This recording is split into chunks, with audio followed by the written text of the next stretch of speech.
Hi friends, welcome to Vivikta cooking. ఇవాళ మన recipe వచ్చేసి పాలక్ పన్నీర్, చపాతీ, పరోటా అంటూ ఎందులోకైనా టేస్టీగా ఉండే ఈ పాలక్ పన్నీర్ రెస్టారెంట్ స్టైల్లో ఇంట్లోనే ఎలా ప్రిపేర్ చేసుకోవాలో చూసేసేయండి. ముందుగా ఒక బౌల్లోకి వాటర్ని తీసుకొని వాటర్ని ఈ విధంగా బాయిల్ చేసుకున్న తర్వాత ఒక కట్ట పాలకూరని తీసుకొని వాటర్లోకి యాడ్ చేసుకొని 5 సెకండ్స్ పాటు ఉడికించుకోవాలి. ఈ విధంగా పాలకూర ఉడికిన తర్వాత పాలకూరను తీసుకొని పూర్తిగా చల్లారనిచ్చుకోవాలి.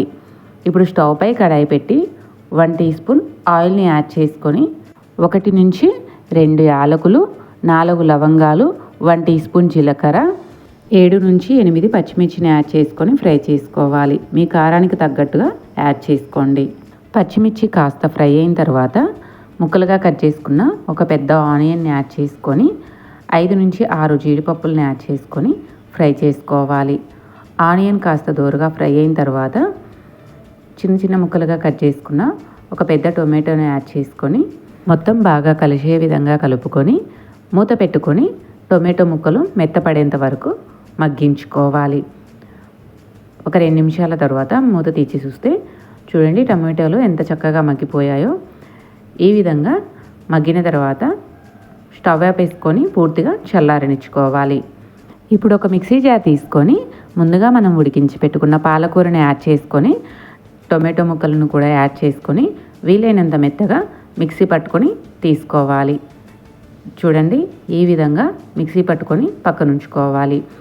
ఇప్పుడు అదే కడాయిలోకి 1 టీ స్పూన్ ఆయిల్ని యాడ్ చేసుకొని చిన్న చిన్న ముక్కలుగా కట్ చేసుకున్న అల్లం ముక్కల్ని యాడ్ చేసుకొని కాస్త ఫ్రై చేసుకోవాలి. ఈ విధంగా ఫ్రై చేసుకున్న తర్వాత మనం మిక్సీ పట్టి పెట్టుకున్న పాలకూరని యాడ్ చేసుకొని 1 teaspoon salt, 1 teaspoon kasuri మేతిని కూడా యాడ్ చేసుకొని మొత్తం బాగా కలిసే విధంగా కలుపుకొని ఆయిల్ పైకి తేలేంత వరకు ఒక 2 నిమిషాల పాటు ఉడికించుకోవాలి. చూడండి, పాలకూర ఈ విధంగా ఉడికిన తర్వాత ఒక కప్పు వాటర్ని యాడ్ చేసుకొని మొత్తం బాగా కలిసే విధంగా కలుపుకొని చిన్న చిన్న ముక్కలుగా కట్ చేసుకున్న పన్నీర్ ముక్కల్ని యాడ్ చేసుకోవాలి. నేను ఇక్కడ 100 గ్రామ్స్ దాకా పన్నీర్ని తీసుకున్నానండి.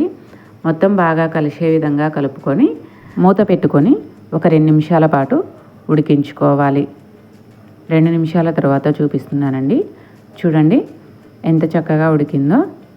గ్రేవీ ఈ విధంగా దగ్గర పడిన తర్వాత స్టవ్ వేసుకోవాలండి. చూడండి, గ్రేవీ ఎంత క్రీమీగా వచ్చిందో.